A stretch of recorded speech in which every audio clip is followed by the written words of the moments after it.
Vamos a saludar en a buenas horas a José Antonio Balbona, el senador autonómico de Canarias. ¿Qué tal? ¿Cómo estamos? Muy bien, ¿qué tal? Buenos días, pues aquí, arrancando la jornada del martes en Madrid, que tenemos plenos de Senado, reuniones y una Bueno, agenda apretada de reuniones. efectivamente. Bueno, y en este pleno del Senado, para arrancar, ¿cómo va a transcurrir la jornada? ¿Cuál es el orden del día y qué es lo que se espera el día de hoy? Bueno, el pleno siempre empieza por las tardes con la sesión de control al gobierno. Ahí, bueno, el Partido Popular hace, básicamente el Partido Popular, o el resto de fuerzas también, pero el Partido Popular hace la fuerza mayoritaria, es quien hace el mayor bloque de preguntas a los distintos ministros. Bueno, y ahí, bueno, pues se verán las distintas posiciones, tanto por parte del Partido Popular como por parte de los ministros y ministras, pues que irán dando respuesta a los planteamientos que se hagan. No hay que negar, ¿no?, que tal como se está viviendo el clima a nivel nacional, son plenos bastante crispados, ¿no? La tensión yo creo que no es bueno para la imagen política, pero el Partido Popular ha decidido adoptar esta senda de la oposición, una senda donde desde el minuto uno empieza con una agresividad a plantear las preguntas y se aleja, yo creo, de lo que los ciudadanos quieren, ¿no? Al final no hacen planteamientos serios y rigurosos, bueno, ni serios ni rigurosos, sencillamente dan ese planteamiento sobre los grandes problemas que tiene la población, sino sencillamente intentan pues, maquinar, idear, diseñar su propia película y en torno a ella, apoyado por algunos medios de comunicación de corte digital, pues evidentemente hacer esa tarea que, bueno, lo más reciente ha sido como la audiencia ha tenido que archivar esa causa que el Partido Popular quería plantear contra el PSOE por presunta financiación ilegal, porque sencillamente el juez le dijo algo que es lógico, y es que, oye, usted con una acusación anónima, sin ningún tipo de prueba ni inteligencia policial, no es motivo para plantear ningún tipo de querella. Y así es como estamos, ¿no? El Partido Popular hace una posición netamente destructiva, no es constructiva, es destructiva, eh, no solo dentro del Parlamento, sino además apoyándose en el Poder Judicial, en algunos jueces, no en el Poder Judicial, hay que decirlo, sino en algunos jueces, porque evidentemente tienen conexiones directas con el Partido Popular y eso se nota. En este caso, ¿qué conexiones directas ha encontrado José Antonio Balbona que nos pueda contar en esa relación del Partido Popular con algunos jueces? Bueno, el caso, el juez Peinado, pues tiene familiares directos que son concejales del Partido Popular, y hemos visto cómo las actuaciones que ha ido llevando a cabo el juez Peinado nada tienen que ver con la del archivo que se ha producido ayer. El juez Peinado directamente admitió trámite una diligencia sustentada en algo que se demostró que era mentira, que no estaba contrastado. Y no es casual que tenga una de sus hijas en el seno del Partido Popular. Y esta relación que vemos en este caso, o que estamos viendo también, ¿no?, que el Partido Socialista, por ejemplo, está haciendo, ¿no?, de señalar medios, señalar a algunos jueces, ¿no resulta peligrosa para los ciudadanos pensar bueno, que, no sé, alguien puede estar haciendo las cosas mal o presuntamente mal y que esto al final, pues, alguien está, no sé, adulterando la tranquilidad del país? Yo creo que al final uno confía en la justicia y sabe que ahora lo que son diligencias previas, estamos en un trámite de instrucción, pero estoy convencido que esto, cuando llegue a los órganos que tengan que tomar decisiones al final, pues sencillamente quedará en nada.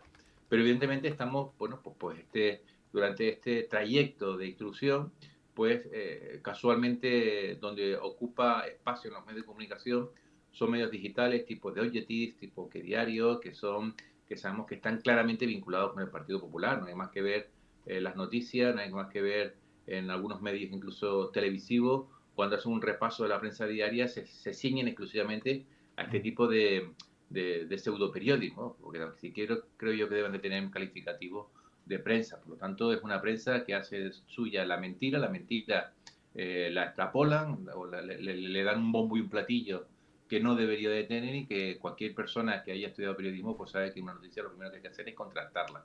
Y si el contraste no resulta efectivo, pues sencillamente no es noticiable. Sin embargo, estos periódicos pues hacen ese amarillismo político, ¿no? Ese amarillismo político de intentar pues tejer mentiras en torno a algo que alguien le ha dicho sin presentar pruebas ninguna. Y bueno, pues yo creo que eso hace daño. De todas formas, la ciudadanía, la ciudadanía sabe lo que lee, no tiene juicio propio, ¿no? Y evidentemente esto está dirigido a una población lectora, a un sector lector, que son básicamente sus votantes, ¿no? Lo que vienen a hacer es el boletín diario para que sepan lo que tienen que decir en su café diario, con su círculo de amigos, en su trabajo, pues leen ahí y saben cuál es el argumento de ese día. Esa es la parte peligrosa, ¿no? Que estamos de alguna forma consolidando unos medios de comunicación que hacen de la mentira su leitmotiv y evidentemente eso también lastra a aquellos medios rigurosos, aquellos medios serios que dan cobertura y que dan posibilidad a cualquier tipo de opinión, de cualquier tipo de fuerza política, cualquier tipo de pensamiento, sin ningún tipo de veto, sin ningún tipo de censura. Eso, pues, evidentemente, lastra a estos últimos medios, que son los medios que también, por otro lado, hay que reconocer que cuando uno analiza lo que son las audiencias o los números de lectores de distintos medios de comunicación, son los que tienen más lectores, ¿no? Es decir, y si eso lo combinamos con el poder que tienen las redes, pues las redes se mueven en otro campo, pero sobre Sí. todo dentro de los medios de comunicación, bueno, pues la tranquilidad es que siguen siendo los medios con objetividad. Y cuando digo objetividad no quiero negar las líneas editoriales, porque hay medios de comunicación que sabemos que tienen unas líneas editoriales claras, pero las noticias que ponen son noticias veraces, no ponen mentira, no ponen eso que hemos dado a denominar fango, ¿no? Los medios tradicionales, tanto de derecha o de izquierda, tienen una línea editorial clara, eso nadie lo puede negar, es así, pero también es cierto que hacer un contraste en, en las noticias, otra cosa es cómo enfoque la noticia, pero el fondo de la noticia, pues evidentemente es cierto en este tipo de medios, que son por suerte los que tienen una mayor tirada y un mayor seguimiento entre el público en general. Claro, pero muchos pueden pensar que al igual que existen estos, como dice José Antonio Balbuena, pseudomedios, ¿no? De derecha o de ultraderecha, también los puede haber de izquierda que también pues sean proclives al gobierno o en este caso incluso al Partido Socialista, ¿no? Con lo cual ahí siempre puede haber una balanza, no sé si estos existen o no sé si también los tienen ustedes catalogados como tal. Yo no lo conozco. No conozco ningún tipo de medio que sea comparable, por ejemplo, al o qué diario o el de Objective. No lo conozco en el lado de la izquierda. Sí, es verdad que teníamos, bueno, pues algunos medios de comunicación que estaban en la órbita de Podemos, pero bueno, que eran directamente en la órbita de Podemos, pero también se daba encaje a cualquier tipo de opinión. No eran solo opiniones que estaban dentro de la línea editorial de esos medios, sino que también se daba encaje a opiniones que podían ser divergentes, que es lo bueno que tiene que tener, ¿no? Que una persona cuando acude a un medio de comunicación pues pueda conocer ambas versiones y después se construya su propia opinión. Bueno, ¿no consideran ustedes que a lo mejor puede ser un error dentro del Partido Socialista esta estrategia, a lo mejor de señalar a jueces o periodistas porque puede haber ciertas discrepancias, ¿no? Y hacer enfadar que se cuestione el trabajo que realizan unos y otros? Pero primeramente hay que respetar el trabajo del Poder Judicial. Lo que sucede es que como en todos los oficios hay algunas personas, los menos, también hay que decirlo, pero que están siendo notorios y que tienen una trayectoria clara de vínculos con la derecha. Y yo creo que eso es necesario que se sepa, ¿no? Y estamos hablando evidentemente de juzgados que están en la fase de instrucción. No estamos hablando en la fase donde realmente se toman decisiones y se analizan si hay sesgos de culpabilidad o de inocencia. ¿No? Estamos hablando de la fase previa, la fase de instrucción, que es precisamente la que copa la mayoría de estos espacios. Y estamos hablando de casos muy concretos, ¿no? Tal vez ahora el más señalado, yo creo que casi el exclusivo, es el caso del juez Peinado, ¿no? Con de una familia directa, la hija es concejal del Partido Popular, ¿no? Que no estamos hablando, sino directamente concejal del Partido Popular. Y algunas actuaciones que está haciendo, pues evidentemente son extrañas, ¿no? O por ejemplo, que el portavoz de la Comunidad Autónoma de Madrid, de la señora Ayuso, Miguel Ángel Rodríguez, anuncie con antelación algunas decisiones que se iban a tomar por parte del Poder Judicial. Hombre, no es normal, ¿no? No es normal que Miguel Ángel Rodríguez diga que se iba a investigar al fiscal general del Estado unos días antes de que se hiciera público. No, y si es así, pues que nos diga qué número va a salir la próxima el 22 de diciembre en la lotería, porque tiene un don de adivinar el futuro bastante acertado, ¿no? Por lo tanto, esas son cosas que te llevan a la sospecha, ¿no? Cuando ves que algunos dirigentes del Partido Popular pues saben lo que va a suceder unos días antes. Eso no es normal, ¿no? Si queremos creer en la justicia, pues evidentemente hay que señalar este tipo de comportamientos y el Consejo General de Poder Judicial tendrá que actuar. Yo creo que no es bueno para la justicia, como no es bueno para ninguna profesión, ¿no? Porque al final somos personas, cada uno tenemos nuestros ideales pero no es bueno que esto los llevemos a nuestro día a día, a nuestro ejercicio de la profesión. Y ahí el Consejo General del Poder Judicial yo creo que algo tendrá que hacer, no puede comportarse con este corporativismo donde con actitudes que sabemos que son claramente extrañas, se siguen desarrollando sin ningún tipo de respuesta. Y sobre todo, insisto, no es normal que dirigentes del Partido Popular anuncien con antelación lo que va a suceder días después. Bueno, vamos a hablar también de otro tema que entiendo que es bastante relevante, que también se ha abordado, ¿no?, en el Senado y que sigue preocupando, ¿no?, sobre todo a Canarias, que es el fenómeno migratorio, la crisis migratoria.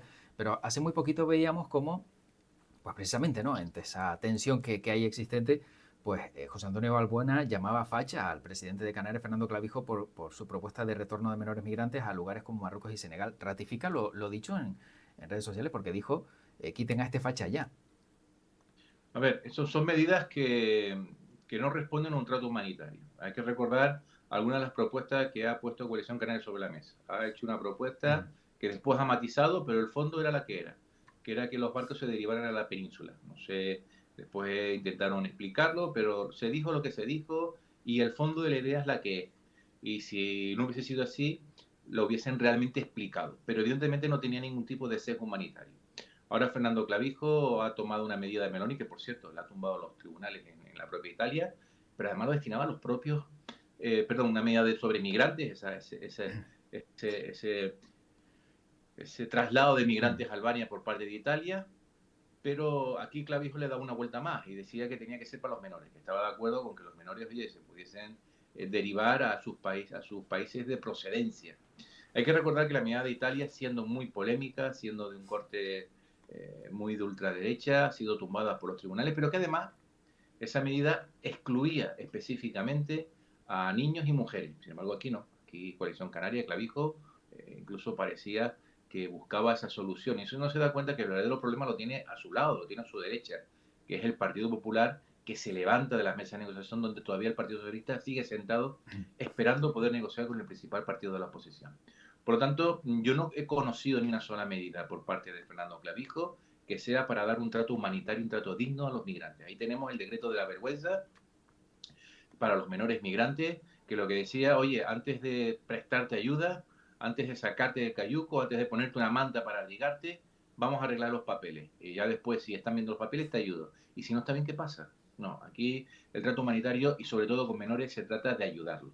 Porque no se puede decir, como dice Clavijo, es que van a estar mejor en Marruecos, van a estar mejor en Senegal o van a estar mejor en su procedencia que en Canarias. ¿Es que acaso estas familias, estos menores, meten a su hijo en un cayuco sabiendo que es probable que puedan padecer, pero que ese riesgo vale la pena asumirlo por un futuro mejor en esto que llamamos el mundo desarrollado, lo que llamamos Europa, porque no vienen a Canarias, vienen a Europa? Por lo tanto, yo creo que son actitudes que recuerdan mucho a movimientos de ultraderecha. Y evidentemente yo creo que tenemos un problema. Hoy veo en los periódicos, como dice Fernando Clavijo, que bueno, si el PP no se quiere sentar, buscan soluciones al problema. Pero es que las soluciones que Clavijo quiere poner al problema no son las soluciones que necesitan estos migrantes. Estos migrantes vienen buscando una alternativa y además un, un fenómeno que va a crecer en el futuro. Este fenómeno no se va a parar. Por lo tanto, lo que hay que ya es forzar de una vez por todas al conjunto de países. Ahora estamos viendo como la Unión Europea, algunos querían retomar o quieren ver cómo adaptan a su territorio la solución Meloni. Por suerte, los tribunales italianos han tumbado la solución Meloni. Sí. Pero hay un pacto ya acordado a finales del año pasado en el seno de la Comisión Europea y eso es lo que hay que aprobar. Dignificar el trato a estas personas que llegan a nuestras costas.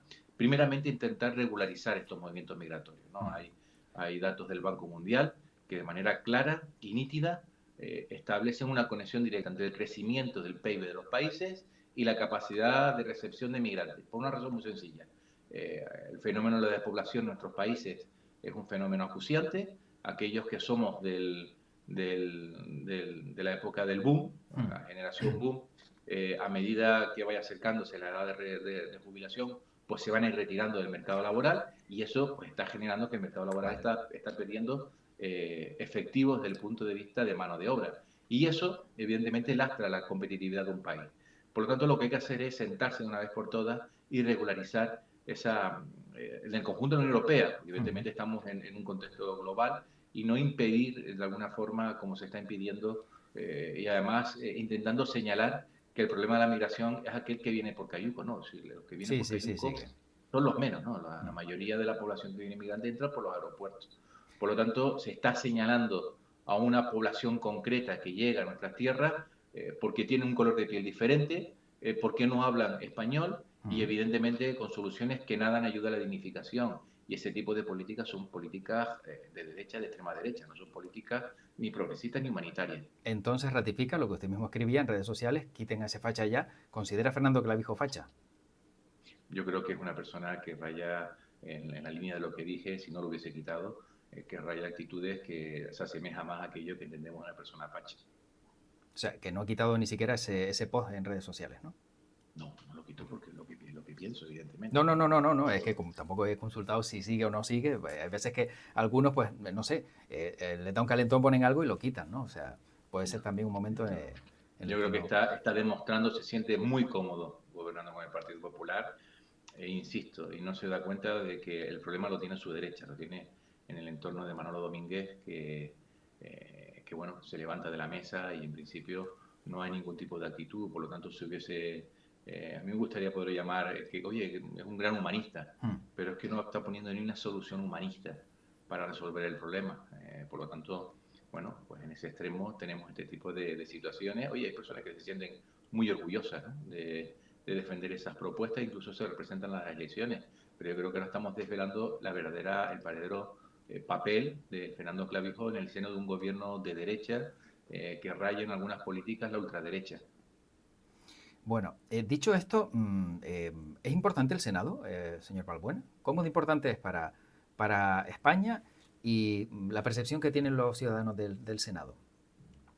Bueno, el Senado es una Cámara territorial, está pendiente esa modificación para realmente hay que conocer cuál es la historia del Senado, ¿no? La historia del Senado, cuando nacen en la democracia, pues nace como esa Cámara de segunda lectura, pero está pendiente de una nueva modificación, pero para poder plantear esa modificación que la convierta o enfatice ese poder de decisión de Cámara Territorial, pues necesitamos el acuerdo de las principales fuerzas políticas, tanto del Pero, Partido Popular como del Partido Socialista. En pero este es importante el momento Senado, ¿no? A día de hoy, digo. es importante el papel que está desempeñando, es porque ratifica y en algunos casos mejora algunas de las leyes que vienen por parte del Congreso de los Diputados, también tiene capacidad de decisión, pero evidentemente todavía tiene potencial, ¿no? Es decir, yo creo que el Senado, con algún tipo de modificación, tiene potencial para poder ser aún más esa cámara de conexión territorial de las comunidades autónomas con las políticas nacionales. Es Pero que, evidentemente esa modificación, por eso sí. la gente, yo creo que sería bueno conocer el contexto histórico en el que se diseña la arquitectura del actual Senado. Una época de transición, ya hace casi 50 años, y en esa época de transición el Senado se le dieron las potestades y las facultades que se creían que eran las necesarias en ese momento, ¿no? Pero ahora, evidentemente, después de 50 años, yo creo que ha quedado patente, sobre todo con el desarrollo del Estado de la Autonomía, que es necesario esa revisión del papel del Senado de manera que tenga un efecto más directo sobre los territorios de ese nexo de unión entre las comunidades autónomas y el Estado. Pero a día de hoy, evidentemente, cumple sus funciones y son necesarias para, en algunos elementos, pues, poder de alguna forma garantizar la continuidad del Estado como nación. Es que le pregunto porque si el Senado es tan importante, ¿no? Y como senador, ¿no? Y como bien lo acaba de relatar, ¿cómo es posible que a lo mejor no le dé la importancia a esa, no sé, a esa necesidad del Senado el propio presidente del gobierno, ¿no? Que si no me equivoco, no va a una sesión de control del Senado desde hace 8 meses, desde marzo de este año. Bueno, al Senado la sesión de control es directamente al conjunto del gobierno, ¿no? Y todos los ministros y ministras acceden al gobierno en las Sí, pero preguntas si no está el propio dirigidas al presidente, parece municipio. como que le resta valor a la Cámara No, Alta, yo ¿no? creo que también hay que conocer cuál es el nivel del control al que somete al gobierno el Partido Popular. Y yo invito a que cualquiera escuche hoy esta tarde, por ejemplo, cuál es la sesión de control que se hace del gobierno por parte del Partido Popular. Sinceramente, no se controla, lo que se hace es insultar. Lo que se hace son preguntas que detrás esconden un insulto, un descalificativo al gobierno. Por lo tanto, yo creo que lo primero que tiene que hacer el Partido Popular es recuperar ese espíritu de control al gobierno. Cuando se recupere ese espíritu de control al gobierno, pues evidentemente habrá que verlo, pero con la agenda que tiene un presidente del gobierno, tiene sus sesiones semanales en el seno del Congreso de los Diputados, donde también se somete a este tipo de descalificativos, insultos y provocaciones por parte del Partido Popular. En el Senado vienen los ministros y ministras y por parte del Grupo Socialista nos encontramos plenamente satisfechos porque sencillamente es que el Partido Popular no está ejerciendo una labor de control, lo que está haciendo es una labor de linchamiento del gobierno. Por lo tanto, bueno, pues si usted me dice que es que en todos los martes por la tarde, cada vez que tenemos pleno, hay una verdadera labor y tarea de fiscalización y control del gobierno, pues podría coincidir, pero evidentemente la agenda del presidente del gobierno, y más en este contexto, no es una agenda sencilla y acude, evidentemente, pues cuando la agenda sí se lo puede permitir. Pero 8 meses es bastante tiempo. No sé, a lo mejor, no sé, cada 2 meses podría dar una imagen también importante al Senado, no que se quede como esa cámara de segunda lectura o de, no sé, una cámara residual, que no debería ser así. Bueno, nosotros estamos conformes con la presencia de los ministros, pero evidentemente es que el Partido Popular lleva 1 año y medio de linchamiento en las preguntas. No hay ni una sola pregunta que sea realmente de control, todas son de linchamiento. Por lo tanto, es verdad que el Partido Popular también está desprestigiando la tarea del Senado, ¿no? Por ejemplo, con modificaciones expresas del reglamento, con interpretaciones como la que sucedió la semana pasada con una votación diciendo que había un veto donde no había un veto, la ley que después fue al Congreso y automáticamente fue remitida al Boletín Oficial del Estado. Por desgracia, tenemos que el principal partido del Senado, se cree que el Senado es pues, un campo de juego, un campo de tiro y un campo y un lodazal para intentar tumbar al gobierno. Por lo tanto, es el Partido Popular el primero que no se está creyendo el papel que tiene que jugar el Senado. Si no, les invito, es decir, cada vez que el Senado tenía un comportamiento normal, pues sí había de alguna forma una normalidad en el funcionamiento. Ahora el Senado es noticia por la gresca, por la bronca, Claro. por los insultos, por las provocaciones. Y evidentemente ese sí es verdad que no es el papel que tiene que desempeñar el Senado, pero es el papel que se ha empeñado el Partido Popular en que el Senado juegue en esta legislatura y los socialistas evidentemente no van a contar con nuestra complicidad para eso. Bueno, muy rápidamente, porque nos quedan apenas 2 minutos, pero no quiero dejar pasar la oportunidad de preguntarle a José Antonio Balbuena, como fue también consejero de Transición Ecológica en la anterior legislatura, 24 de octubre se celebra el Día Internacional contra el Cambio Climático. Conforme con las políticas que se están llevando a cabo en Canarias, en el área que antes lideraba José Antonio Balbuena. No, yo creo que Canarias ha pasado de estar liderado en su nivel de compromiso en la lucha contra el cambio climático en el contexto nacional, con una ley de cambio climático que era más ambiciosa que la propia ley estatal, con una modificación que la ha descafeinado bastante, que ha pasado a ser meras recomendaciones, que ha pasado a ser menos objetivos anecdóticos y evidentemente nos hemos desentendido de esta lucha contra el cambio climático. No nos hemos desentendido de la participación ciudadana, no hemos desentendido de que las administraciones públicas sean ejemplares y ejemplarizantes, dando un primer paso desde el punto de vista de la descarbonización. Nos hemos desentendido de que todos los sectores económicos que se desarrollan en Canarias tengan que dar un paso importante en materia de acción climática, con esa exigencia de esos planes de acción que sencillamente el Gobierno de Canarias ha quitado y ahora lo que ha puesto es eso que llaman ley de cambio climático, que no es ley de cambio climático, sino es un documento que lo único que quiere hacer es facilitar la implantación de parques eólicos y parques solares por encima del territorio, ¿no? Incluso vulnerando cualquier tipo de normativa ambiental que, por cierto, el Estado les ha dicho que lo tienen que matizar, porque hay elementos que no se pueden obviar de una legislación básica como es la Ley de Impacto Ambiental, la 21/2013 del Estado, ¿no? Pero evidentemente la intencionalidad que se tenía con esa ley mantiene el nombre exclusivamente, pero uno cuando lee y desgrana el contenido de esta modificación, de este golpe de Estado contra las políticas climáticas, pues evidentemente, como no podía ser de otra forma, en un gobierno netamente de derecha, pues evidentemente se han alejado del compromiso de acción climática. ¿Esto qué va a suponer?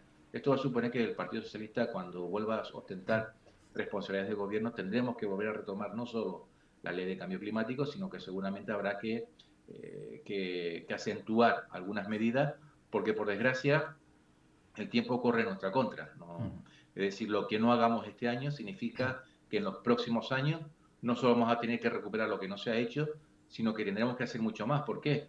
Porque lo que se hace es para evitar unos efectos, y esos efectos a medida que pasa el año se van incrementando de manera notable. Por lo tanto, estamos con un gobierno de Canarias que nos ha bajado directamente de ese tren, de ese carromato de lucha contra el cambio climático, un gobierno de Canarias que se piensa que el territorio es para especular. Tenemos esa ley de vivienda que lo que hace es permitir la ocupación de suelo de cualquier tipo. Dice que, bueno, que el 40% es para vivienda protegida o vivienda pública, pero que el 60% restante va a ser para vivienda libre.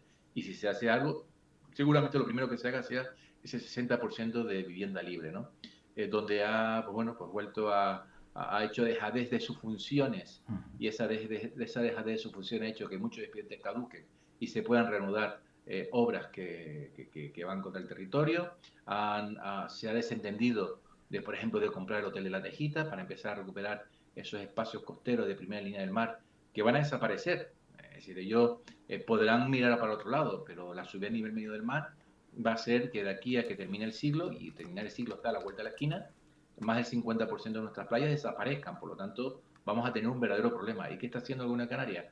Pues sencillamente mirando para otro lado. No está abanderando, como abanderaba nuestro gobierno, la acción climática en el conjunto del Estado.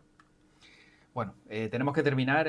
Agradecer a José Antonio Balbona que nos haya acompañado el día de hoy. Se nos quedan algunas preguntas, ¿no? Sobre todo, por ejemplo, la manifestación contra el modelo turístico, que yo no sé si en la península le han comentado algo sobre esas imágenes que vimos en 30 segundos que nos quedan, de, bueno, rodear a turistas, etcétera, etcétera, ¿no? Que para algunos a lo mejor pues fue algo equivocado, ¿no? En esa concentración del domingo. Bueno, esas imágenes no son positivas, evidentemente, y me consta que por parte de una buena parte de los convocantes no están de acuerdo con esas imágenes. Evidentemente, estamos hablando de movimientos heterogéneos y como cualquier tipo de movimiento hay actitudes que son deplorables, pero eso no quita, ni le quita ni un ápice de razón, desde mi punto de vista, al fondo del debate, que es un fondo sobre los modelos de ocupación de nuestro territorio. No es contra el turismo, y así lo dice el Partido Socialista, es vital para Canarias. Se trata de la forma con la que tenemos que conciliarnos con todas las actividades económicas que se desarrollan en Canarias. Bueno, pues como decía, agradecemos a José Antonio Balbona que nos haya atendido el día de hoy, muy pendiente de toda la actualidad en la Cámara Alta, y le agradecemos que haya estado con nosotros hoy en buenas horas, senador Bueno, autonómico en de cualquier Canarias. momento, encantado de volver a atenderte. Igualmente, Un muchísimas saludo. gracias y un Chao, hasta fuerte luego. abrazo. Hasta luego.